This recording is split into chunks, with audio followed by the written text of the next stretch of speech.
We're obviously a large university, somewhere around 16 million square feet, 600 something acres. Yeah, we currently have 100 water losses or so that we're looking at right now. Some of those are small, some of them are large. So before we owned our own equipment, we would call a contractor. Well, because of the number of water losses that we were having, our insurance deductible went up tremendously. So we started looking at, what was that number? And what could we do with that number if we utilize that in-house? In restoration, there's categories of loss. Category 1 is what we're looking at, just basically clean water to any size. As long as it's clean water, we're trying to handle that on our own. Dri-eaz was recommended to us. We come to find out that's also who all the contractors were using. If you're gonna do it, you might as well do it right.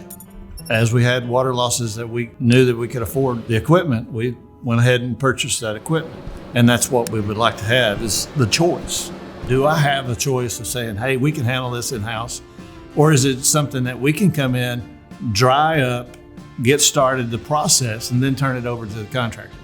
Either way, I want to just have options. Not necessarily take business away from anybody, but we're trying to be good stewards of what we've got. The Legend brand's been fantastic to us. They've supported us completely with training. I feel like my team's ready. I don't have any fear of not being able to respond at all. I feel completely confident.